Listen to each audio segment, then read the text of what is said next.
Hello and welcome to Mint Talk India. Today we are going to start a new poem, that is your NCERT class 5th English unit number 5 poem The Lazy Frog. Now lazy का मतलब तो आपको पता ही है. lazy का मतलब होता है आलसी, जो कोई भी काम करने से जी चुराता है, करना जानता है लेकिन करना चाहता नहीं है. तो इस पोएम में जो लेजी है, जो आलसी है, वो है एक मेंढक जो दिन भर सोया पड़ा रहता है और कोई भी काम नहीं करता. So let us read the poem and understand what are the things he doesn't like to do.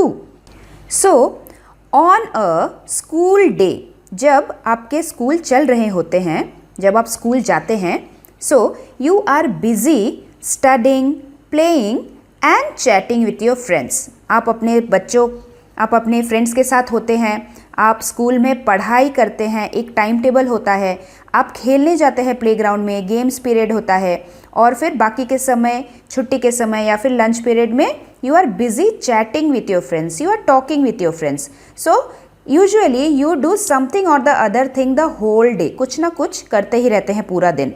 लेकिन when you are having a holiday, जब आपकी छुट्टी होती है, लाइक संडे या फिर कोई ओकेशन वाला डे, और अभी जैसे कोरोना पेंडेमिक चल रहा है तो full day you are at home only. तो घर में रहना और स्कूल में रहना कितना अलग है. So when you have a holiday from school, what do you do?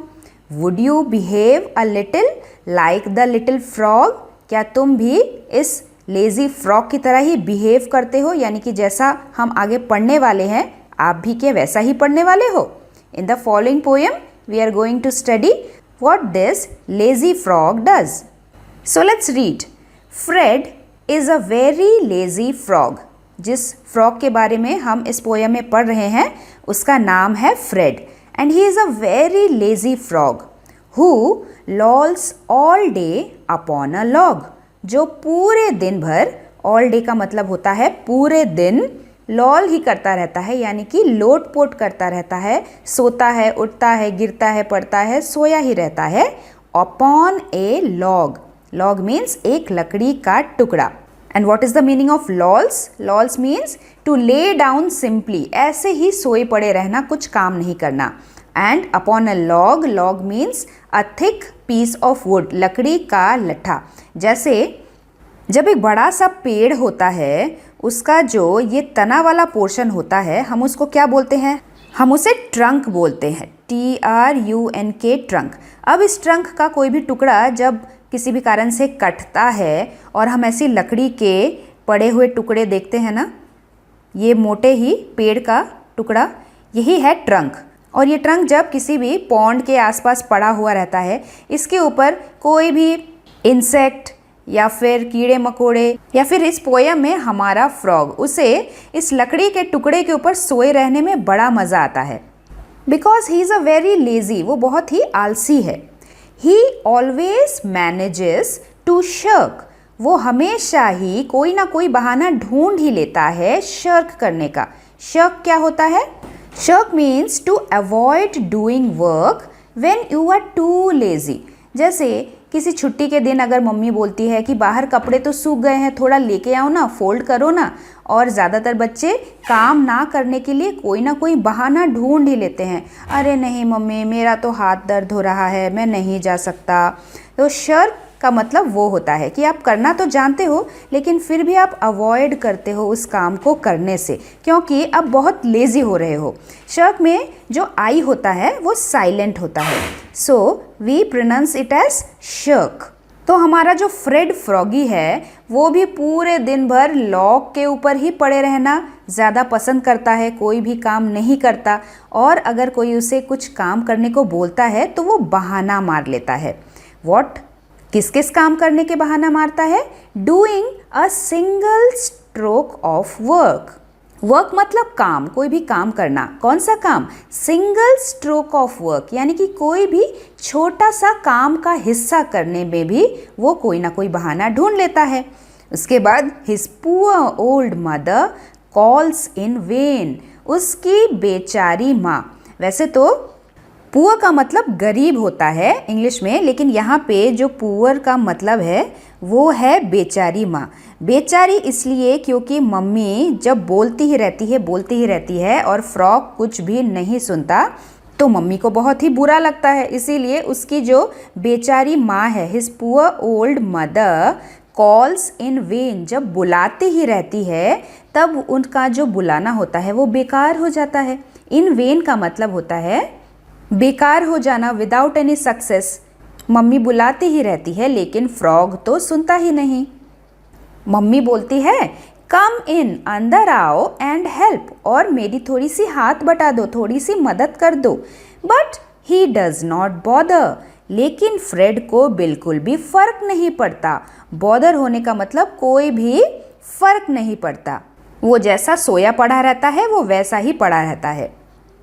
To move 2 inches, उसके लिए 2 इंच भी हिलना। इंच कितना होता है? आपने अपना रूलर देखा है ना, उसमें सेंटीमीटर की मार्किंग होती है और इंचेस की मार्किंग होती है। तो आपके रूलर में जो यहाँ से लेकर यहाँ तक का डिस्टेंस है वो होता है 2 इंचेस। तो अगर फ्रॉग यहाँ पे बैठा हुआ है फ्रेड, वहाँ से 2 इंच हिलना, 2 इंच हिल के भी अगर वो इस साइड पे आना चाहे या फिर मम्मी बोलने उसको आने के लिए, तो भी वो नहीं हिलता, वो इतना लेज़ी है। टू मूव 2 इंचेस, 2 इंचेस भी हिलना उसके लिए मुश्किल होता है। मच प्रेफरिंग, और वो ज़्यादा पसंद करता है। प्रेफर करने का मतलब होता है कि ज़्यादा पसंद करना किसी चीज़ को। To choose something instead of something else. Fred Froggy prefer to sit in his own place instead of moving to some other place where his mother is calling. उसी को बोला गया है यहाँ पे, फ्रेड प्रिफर करता है चुपचाप पड़े रहना और 2 इंच भी ना हिलना।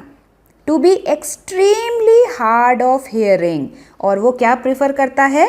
To be extremely. एक्सट्रीमली का मतलब होता है कि बहुत ज़्यादा हार्ड ऑफ हियरिंग बनना। हार्ड ऑफ हियरिंग मतलब अनेबल टू हियर प्रॉपरली, जिसे ठीक से सुनाई नहीं देता या फिर कम सुनाई देता है।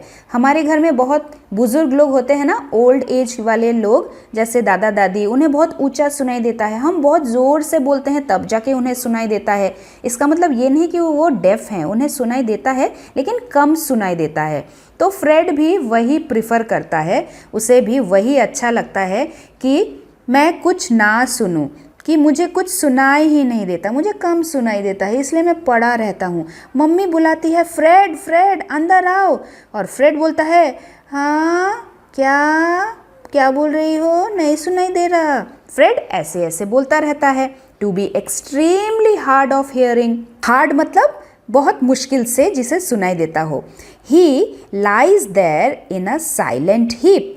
लाइज के अब 2 मीनिंग होते हैं। एक लाई तो होता है झूठ बोलना, और दूसरा लाई का मतलब होता है कि सोए रहना।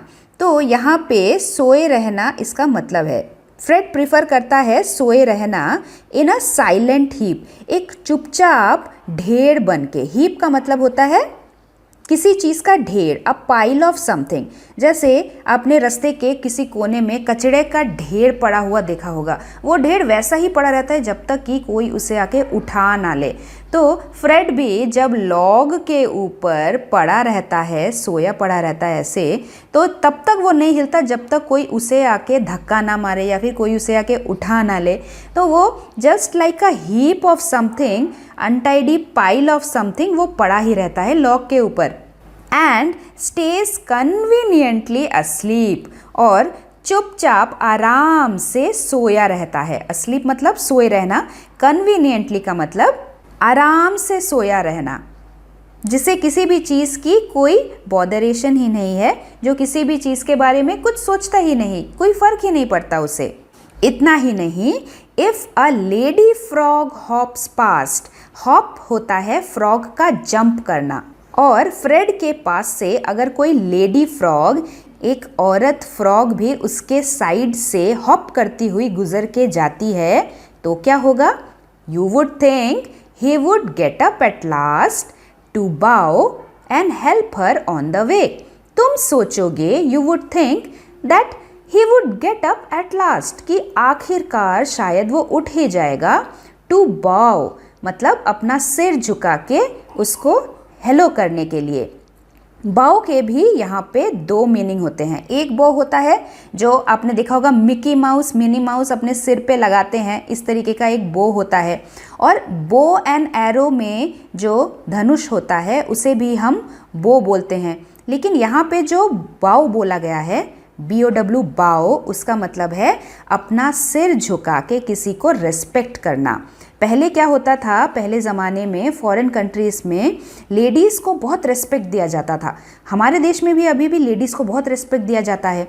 लेकिन जब भी कोई लेडी किसी के पास से गुजरती थी तो जो जेंट्स लोग होते थे वो अपना सिर झुका के उन्हें नमस्ते बोलते थे, यानी कि they used to bow before a lady to give respect. Bow करना एक रेस्पेक्ट का साइन होता था।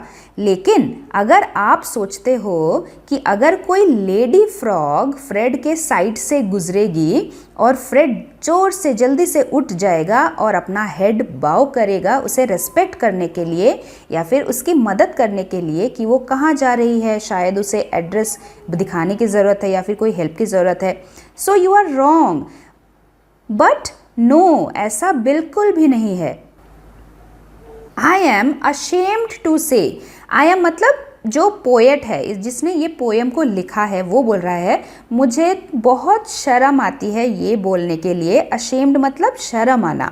That when a lady frog comes by, कि जब एक लेडी फ्रॉग भी उसके पास से गुजरती है, he does not open up one eye, वो अपनी एक आँख भी नहीं खोलता।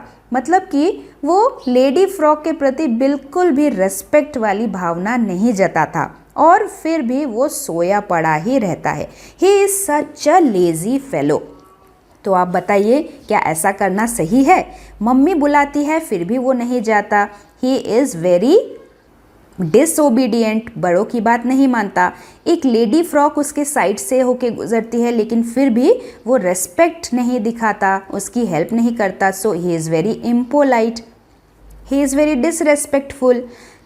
सो this kind of thing happens when Fred the frog stays full day upon a log. और इस पोयम को लिखा है एनोनिमस।